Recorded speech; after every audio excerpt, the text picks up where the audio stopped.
வணக்கம் சகோஸ், எல்லாருமே நல்லா இருக்கீங்கன்னு நினைக்கிறேன். என்னோட சேனலை பார்க்குற எல்லாருக்குமே ரொம்பவுமே நன்றிங்க. ஏற்கனவே ஜென்ரல் சயின்ஸில் கிரேட் 6ல் 3 லெசன்ஸ் வீடியோவாக நம்ம போட்டிருக்கோம். அதை பார்க்காதவங்க கண்டிப்பாக அதை பாருங்கள். நம்ம சேனல் பிடிச்சிருந்தா கொஞ்சம் சப்போர்ட் பண்ணுங்கள், சப்ஸ்கிரைப் பண்ணுங்கள். ரொம்பவுமே நன்றிங்க. இப்போ 4th லெசன் பார்க்குறதுக்கு முன்னாடி நம்ம என்ன பண்ண போகிறோன்னா, நம்மளோட கம்யூனிட்டி போஸ்ட்டில் ஒரு கொஸ்டின் நான் கேட்டிருக்கேன். அதுக்கு எஸ்ஆர்னோ கேட்டிருக்கேன். நிறைய பேருக்கு நோட்டிஃபிகேஷன் வராமல் இருந்திருக்கலாம்.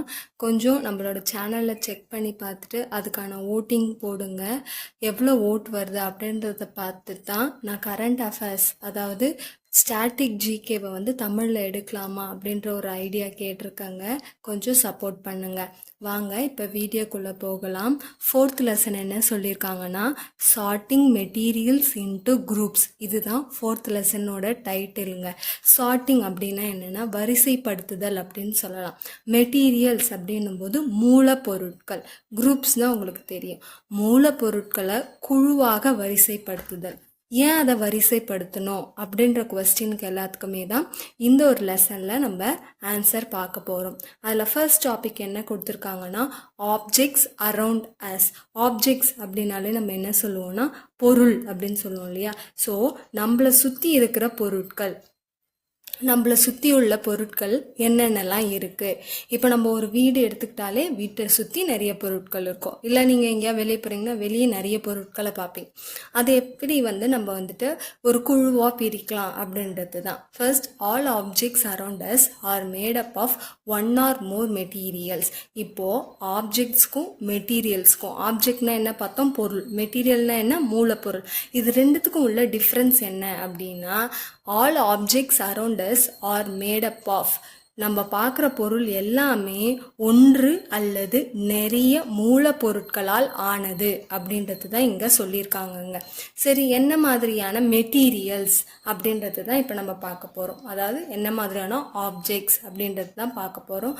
அதில் முதல்ல என்ன கொடுத்துருக்காங்கன்னா, கிளாஸ். கிளாஸ்னால் உங்கள் எல்லாருக்குமே கண்டிப்பாக தெரியும், கண்ணாடி, கண்ணாடி பொருட்கள். அடுத்தது மெட்டல். மெட்டல்னால் என்னென்னா உலோக பொருட்கள் அப்படின்னு சொல்லிட்டு சொல்லலாம். பிளாஸ்டிக் உங்களுக்கு தெரியும், நெகிழின்னு தமிழில் சொல்லுவாங்க, பிளாஸ்டிக்னு நீங்கள் சொல்லிக்கலாம்.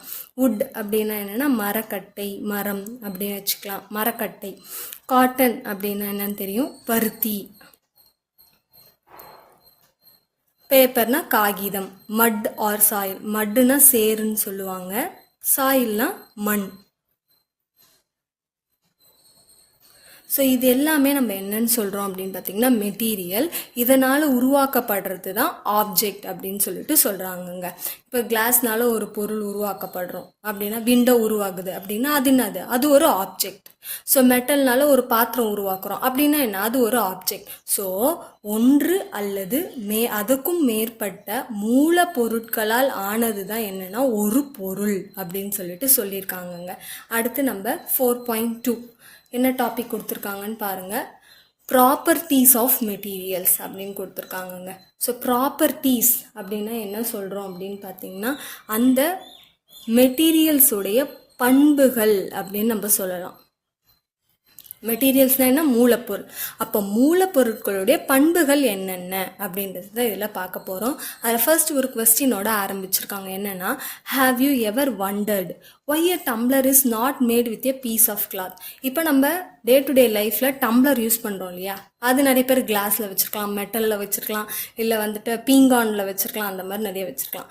நீங்கள் நினச்சி பார்த்துருக்கீங்களா, ஏன் டம்ளரை ஒரு க்ளோத்னா துணியினால் செய்யலை அப்படின்னு யோசிச்சு பார்த்துருக்கீங்களா? இதெல்லாம் ஏங்க யோசிக்கணும், துணியால் செஞ்சால் நம்மளால தண்ணி குடிக்க முடியாது அப்படின்றது நம்மளுக்கு தெரிஞ்ச விஷயம்தான். ஆனால் அவங்க ஒரு கொஸ்டினோட ஆரம்பிச்சிருக்காங்க. அடுத்து அவங்க என்ன சொல்கிறாங்கன்னு பாருங்கள். We choose a material to make an object depending on its properties and purpose. இப்போ ஒரு ஆப்ஜெக்டை நம்ம மேக் பண்ணுறோம், ஒரு பொருளை மேக் பண்ணுறோம் அப்படின்னா அதுக்கு என்ன மாதிரியான மூலப்பொருட்கள்லாம் தேவை அப்படின்றத எதை வச்சு நம்ம டிசைட் பண்ணுறோன்னா அதோடைய பண்புகள். ப்ராப்பர்ட்டிஸ்னால் பண்புகள், அதோடைய பண்புகளை வச்சும், அண்ட் பர்பஸ், எதுக்காக அதை யூஸ் பண்ணுறோம், அதாவது அதோடைய நோக்கம் அப்படின்னு சொல்லலாம். இப்போ டம்ளர் எதுக்கு, நான் தண்ணி குடிக்கணும், அப்போ அது ஒரு பர்பஸ். ஸோ அதுக்காக தான் நம்ம மெட்டீரியலை கரெக்டாக சூஸ் பண்ணணும் அப்படின்னு சொல்கிறாங்க. இப்போது ஒரு மூலப்பொருளுடைய பண்புகளை எதை வச்சு நம்ம டிபெண்ட் பண்ணி சொல்லலாம் அப்படின்றத பார்க்கலாம். அதுக்கு கிட்டத்தட்ட 5 கொடுத்துருக்காங்க. 6வது இன்னொன்னும் இருக்கு, அது நம்ம பின்னாடி பார்க்கலாம். ஃபர்ஸ்ட் என்னன்னு சொல்றாங்கன்னா அப்பியரன்ஸ். அப்பியரன்ஸ் அப்படின்னா என்ன? பார்த்தோன்னே தெரியும்பா, தோற்றம். ஒரு பொருளுடைய தோற்றத்தை வச்சு சொல்லலாம். அடுத்து என்னன்னு சொல்றாங்கன்னா ஹார்ட்னஸ். ஹார்ட்னஸ் அப்படின்னா நம்ம என்னன்னு சொல்லுவோம்னு பார்த்தீங்கன்னா அந்த பொருளுடைய கடினத்தன்மை இல்லைன்னா திண்மை அப்படின்னு சொல்லலாம். இன்னும் புரியறதுக்காக கடினத்தன்மை அப்படின்னு சொல்லலாம். அடுத்து 3வது என்ன சொல்றாங்கன்னா சொல்யூபிள் ஆர் இன்சொல்யூபிள். அப்போ சொல்யூபிள்னா என்னது? கரையக்கூடியவை. இன்சொல்யூபிள்னா கரைய முடியாத இல்லை கரையக்கூடாத, அந்த மாதிரி, அதை கரைக்க முடியாது. அடுத்து float or sink in water. Float அப்படின்னா என்ன? மிதக்கிறது. சிங்க்னா மூழ்கிறது. அந்த பொருள் ஒன்று மிதக்கும் இல்லைன்னா கீழே மூழ்கிடும். அடுத்து நம்ம என்ன பார்க்க போறோம்னா டிரான்ஸ்பரன்சி. டிரான்ஸ்பரன்சினா என்ன சொல்லலாம்? வெளிப்படைத்தன்மையா இல்லைன்னா ஒளி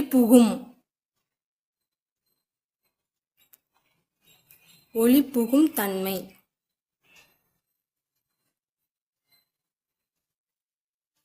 அப்படின்னு சொல்லலாம். ஸோ டிரான்ஸ்பரன்சினா இப்போ விண்டோ எடுத்துக்கிட்டீங்க, கிளாஸ் விண்டோ, இங்கேருந்து நம்ம பார்த்தா வெளியே யார் இருக்காங்கன்னு தெரியும். அப்போ அந்த வெளிப்படைத்தன்மை, அதுதான் டிரான்ஸ்பரன்சி அப்படின்னு சொல்லுவாங்கங்க. ஸோ ஒரு மெட்டீரியலுடைய ப்ராப்பர்ட்டிஸை வந்து இந்த 5 வகையாக நம்ம வந்து பார்க்கலாம் அப்படின்னு சொல்கிறாங்க. அதில் முதலாவதாக நம்ம என்ன பார்க்க போகிறோம் அப்படின்னு பார்த்தீங்கன்னா அப்பியரன்ஸ், தோற்றம்.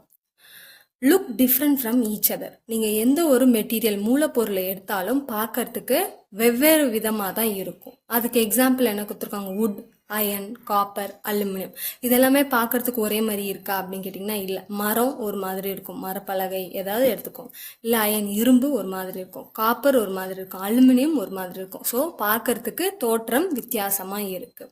Materials that have lustre or shine are usually metals அப்படின்னு சொல்லிட்டு சொல்கிறாங்க. ஒரு மூலப்பொருள் மெட்டலாக கருதுறாங்க. எப்போ அப்படின்னு பார்த்தீங்கன்னா அதுக்கு லஸ்டர் ஆர் ஷைன், இது ரெண்டும் மீனிங் தாங்க. லஸ்டர் அப்படின்னா என்னன்னு சொல்லுவாங்கன்னா பளபளக்கிற தன்மைங்க. பார்க்கவே அப்படியே ஷைனிங்காக இருக்கும், பளபளன்னு இருக்கும் இல்லையா, அதான் லஸ்டர்னு சொல்லுவாங்க. அந்த மாதிரி இருக்கிறது எல்லாத்தையுமே நம்ம என்னன்னு சொல்லுவோம்னா மெட்டல்ஸ் அப்படின்னு சொல்லுவோம். எக்ஸாம்பிள் என்ன கொடுத்துருக்காங்கன்னா அயன், காப்பர், அலுமினியம், கோல்டு. இது எல்லாத்தையுமே நம்ம என்னன்னு சொல்லலாம்னா லஸ்டர் ப்ராப்பர்ட்டி இருக்குது அதுக்கு, அதாவது பளபளக்கிற தன்மை வந்துட்டு இவங்க எல்லாருக்குமே இருக்குது. இது எல்லாமே மெட்டல்ஸ் அப்படின்னு சொல்லிட்டு சொல்கிறாங்க. நெக்ஸ்ட் பாருங்க, some metals appear dull because of the action of air and moisture on them.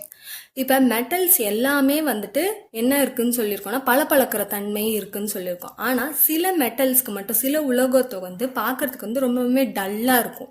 அதுக்கு காரணம் என்னன்னு பார்த்தீங்கன்னா அதை கட் பண்ணதுக்கப்புறம் அதனால புகுற காற்றுனாலையும் மாய்ஸ்சர்னா அதனால ஏற்படுற ஈரப்பதத்தினாலையும் அது வந்து ரொம்பவுமே டல்லாக மாறிடுது அப்படின்னு சொல்லிட்டு சொல்கிறாங்க. ஸோ இது தாங்க தோற்றத்தை வச்சு நம்ம வந்துட்டு மூலப்பொருட்களை வித்தியாசம் பார்க்கறது. அடுத்து 2வதாக என்னன்னா ஹார்ட்னஸ்னால் நம்ம ஏற்கனவே பார்த்துருக்கோம் இல்லையா, என்ன சொல்கிறோன்னா கடினத்தன்மை அப்படின்னு நம்ம சொல்லுவோம். கடினத்தன்மை ஒரு மூலப்பொருளுடைய கடினத்தன்மையை வச்சு அதை வந்து நம்ம வகுக்கிறது. Some materials can be easily pressed and some are not.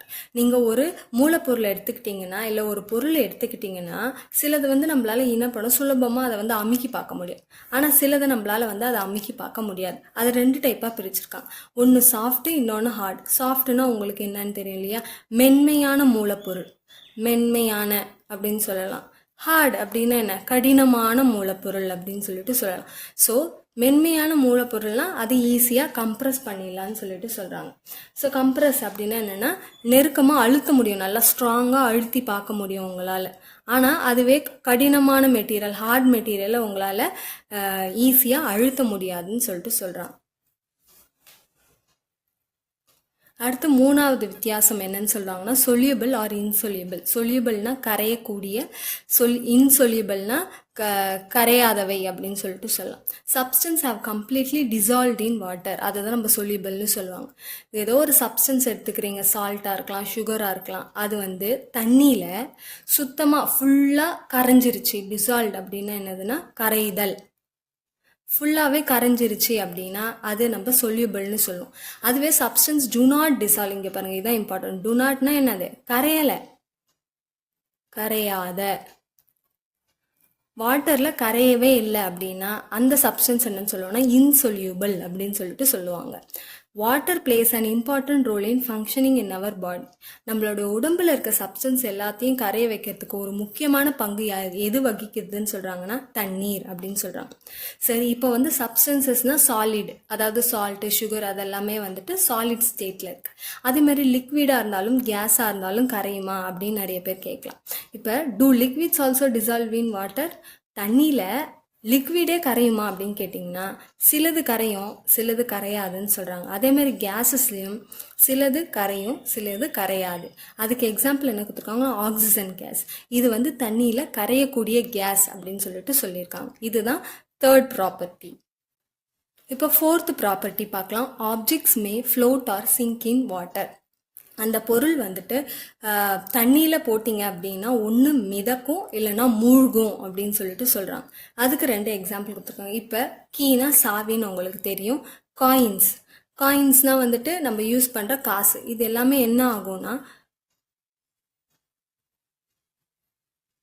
Sink, மூழ்கும். ஏன்னா அதோட வெயிட் காரணமாக அது தண்ணியில் மூழ்கும். அதுவே ஒரு லீஃப் எடுத்து போட்டிங்கன்னா மிதக்கும். அதுவே கார்க்குனா இப்போ வாட்டர் பாட்டிலோட மூடி இருக்கு இல்லையா, இதெல்லாம் என்ன ஆகும்னு சொல்கிறாங்கன்னா மிதக்கும் நிலையில் இருக்கும். இதுவும் அந்த பொருளுடைய ப்ராப்பர்ட்டின்னு சொல்கிறாங்க. நெக்ஸ்ட் 5ஆவதாக நம்ம என்ன பார்க்க போகிறோம்னா டிரான்ஸ்பரன்சி அப்படின்னு சொல்கிறாங்க. டிரான்ஸ்பரன்சினா ஒளி புகும் தன்மை. அதுக்கு டெஃபினிஷன் என்ன கொடுத்துருக்காங்க பாருங்கள். அந்த substance or materials through which things can be seen are called transparent. ஒரு சப்ஸ்டன்ஸ் இல்லைனா மெட்டீரியல்ஸ் மூலியமாக ஒரு பொருளை நம்மளால் பார்க்க முடியுது அப்படின்னா அதுதான் நம்ம என்னன்னு சொல்கிறோம்னா ஒளி புகும் தன்மைன்னு சொல்கிறாங்க. அதுக்கு எக்ஸாம்பிள் கிளாஸ்.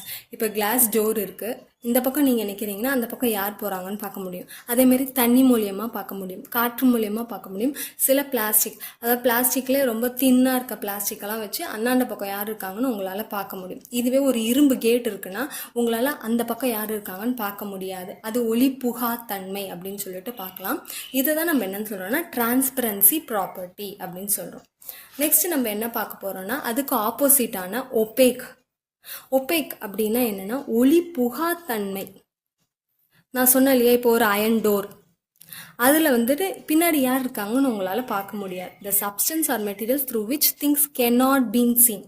உங்களால் பார்க்க முடிஞ்சால் அது டிரான்ஸ்பரண்ட்டு, பார்க்க முடியல அப்படின்னா அதை நம்ம என்னன்னு சொல்லுவோம்னா ஒபேக், ஒளி புகா தன்மைன்னு சொல்லலாம். எக்ஸாம்பிள் உட்டு. இப்போ ஒரு மரக்கதவு இருக்குன்னா பின்னாடி யார் இருக்காங்கன்னு பார்க்க முடியாது. கார்ட்போர்ட்னா என்ன சொல்லுவாங்க? அட்டைக்கு பின்னாடி யார் இருக்காங்கன்னு பார்க்க முடியாது. ஒரு மெட்டல் டோர் இருக்குது, அந்த உலக கதவுக்கு பின்னாடி யார் இருக்காங்கன்னு நம்மளால பார்க்க முடியாது. இதுதான் என்னன்னு சொல்கிறாங்கன்னா ஒபேக் அப்படின்னு சொல்கிறாங்க. ஒன்று டிரான்ஸ்பரண்ட், இன்னொன்று ஒபேக். 3ஆவதா இன்னொன்று இருக்குது, அது என்னன்னு பார்க்கலாம்.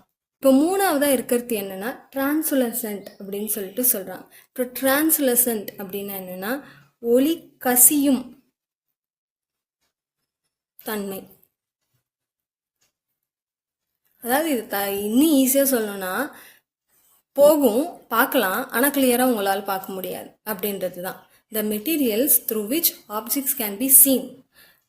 அதை நம்மளால் பார்க்க முடியும், but not clearly or known as translucent. இப்போ டிரான்ஸ்பரன்சியில் நம்ம கிளியராக பார்க்கலாம், ஆனால் டிரான்ஸ்லுசன்ட்டில் கிளியராக தெரியாது, ஆனால் யாரோ இருக்காங்கன்னு தெரியும். இப்போ மங்களாக தெரியுது சொல்லுவாங்களா, அந்த மாதிரி யாரோ இருக்காங்கன்னு தெரியுது, ஆனால் யார் இருந்தாங்க தெரில. அதுதான் என்னென்னு சொல்கிறோம்னா டிரான்ஸ்லுசன்ட் அப்படின்னு சொல்கிறோம். எக்ஸாம்பிள் என்னென்னா பட்டர் பேப்பர்னால் இப்போ கேக் ப்ரிப்பேர் பண்ணுறதுக்காக கீழே ஒரு ஷீட் மாதிரி போடுவாங்களா, அதை வச்சு பார்த்தீங்கன்னா இப்போ நிறைய பேர் ட்ராயிங் வரையறதுக்கு கூட ஒரு பேப்பர் மாதிரி வச்சு கீழே இருக்கிறத ட்ரேஸ் எடுப்பாங்க. அப்போ அது என்னது கொஞ்சம் தெரியும், ஆனால் கிளியராக தெரியாது. அது பட்டர் பேப்பர். இல்லைன்னா ஆயிலி பேட்ச் அப்படின்னா என்னென்னா நம்ம ஃபர்ஸ்ட் லெசனில் பார்த்துருப்போம். ஃபேட்டை கண்டுபிடிக்கிறதுக்காக ஒரு பேப்பர் எடுத்துக்கோங்க, அதில் கொஞ்சம் ஃபுட்டு போட்டு மடித்து வச்சிங்கன்னா எண்ணெய் பிசுப்பு அதில் வந்திருக்கும். அந்த எண்ணெய் பிசுப்பு பேப்பரை எடுத்து பார்த்தீங்கன்னா பின்னாடி இருக்க ஆப்ஜெக்ட் தெரியும், ஆனால் கிளியராக தெரியாது. இது எல்லாமே என்னென்னா டிரான்ஸ்லுசன்ட் அப்படின்னு சொல்லுவாங்க. இப்போது இந்த மூலப்பொருட்கள்லாம் எப்படி நம்ம குழுவாக பிரிக்கிறோன்னா அந்த basis of similarities or differences. சிமிலாரிட்டிஸ்னு அதோடைய ஒற்றுமைகளை வச்சோ இல்லை அதோடைய வேற்றுமைகளை வச்சோ அதோடைய ப்ராப்பர்ட்டிஸோடைய பண்புகளுடைய நேச்சரை வச்சு நம்ம அதை வந்து குழுவாக பிரிக்கிறோம்னு சொல்கிறோம். இப்போ லெசனுடைய எண்டுக்கு, அதாவது ஏன் நம்ம வந்துட்டு இந்த மெட்டீரியல்ஸை குரூப் பண்ணோம், அது தனியாக இருக்கலாமே, கோல்டு தனியாக இருக்கலாம், காப்பர் தனியாக இருக்கலாம், எல்லாம் தனியாக இருக்கலாம். ஏன் வந்து அதை வந்து நம்ம ஒரு குழுவாக பிரிக்கணும் அப்படின்னா அதுக்கு 2 காரணம். ஒன்று, ஃபார் அவர் கன்வீனியன்ஸ். நம்மளுடைய கன்வீனியன்ஸ்க்காக தான் இதை வந்து நம்ம பிரிக்கிறோம். கன்வீனியன்ஸ்னால் என்ன? நம்மளோட வசதிங்க. இப்போ வந்துட்டு ஒரு கடைக்கு போகிறீங்க அப்படின்னா பிஸ்கெட்டெல்லாம் ஒரு பக்கமாக அடுக்கி வச்சுருப்பாங்க இல்லைங்களா, சோப்பெல்லாம் ஒரு பக்கமாக அடுக்கி வச்சுருப்பாங்க.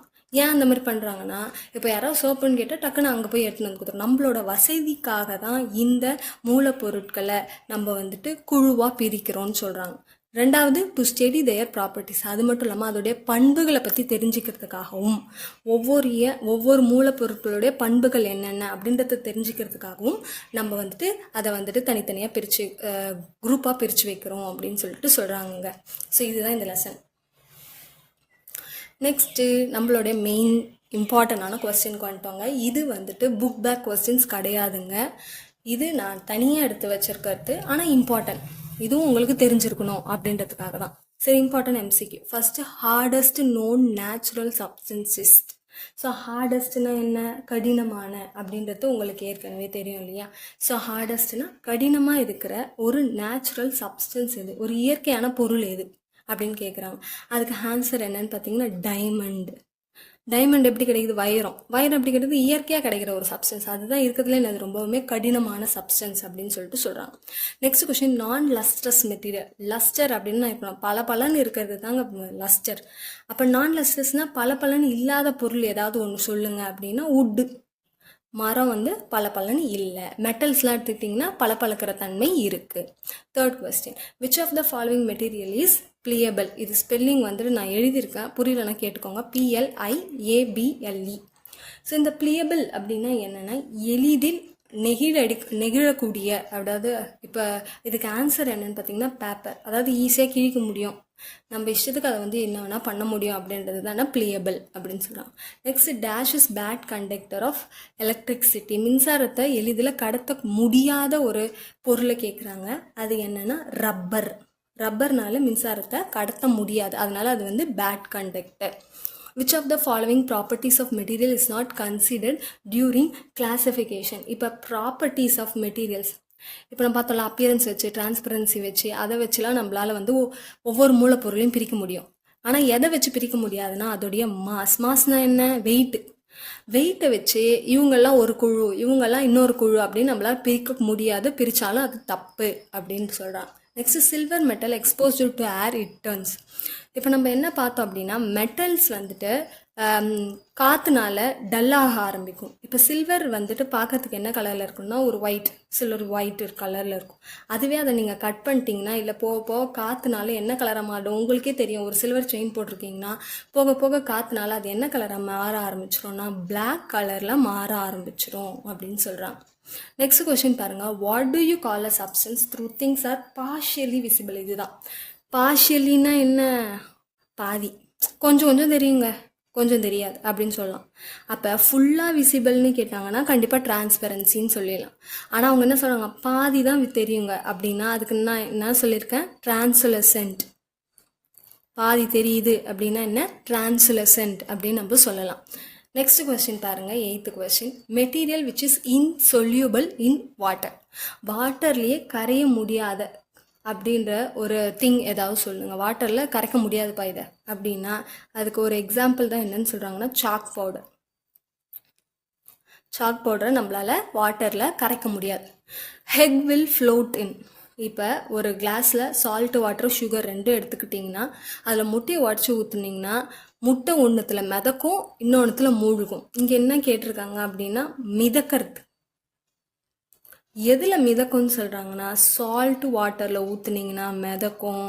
அதுவே சுகர் வாட்டரில் சர்க்கரை கலந்த தண்ணியில் ஊற்றுனீங்கன்னா சிங்க் ஆகும். அதாவது அது வந்துட்டு என்ன ஆகும்னா மூழ்கிடும்னு சொல்கிறாங்க. நெக்ஸ்ட் என்ன பார்க்க போகிறோன்னா சில பொருட்கள்லாம் எழுதியிருக்காங்க. Salt, sugar, copper, gold, petrol, kerosene. இதெல்லாம் வந்துட்டு இதோடைய ப்ராப்பர்ட்டி என்னன்னு கேட்குறாங்க. இப்போ சால்ட்டு சுகர் ரெண்டுத்தையும் நம்மளால் என்ன பண்ண முடியும்னா சாப்பிட முடியும். அப்போ எடிபிள் ப்ராப்பர்ட்டி. காப்பர் கோல்டு இதெல்லாம் என்னது மெட்டல், அப்போ இது வந்து மெட்டாலிக் ப்ராப்பர்ட்டி. அடுத்து பெட்ரோல் கெரசின் இதெல்லாம் நம்ம என்னன்னு சொல்லுவோம்னா இன்ஃப்ளேமபிள் ப்ராப்பர்ட்டி, எரியக்கூடியது.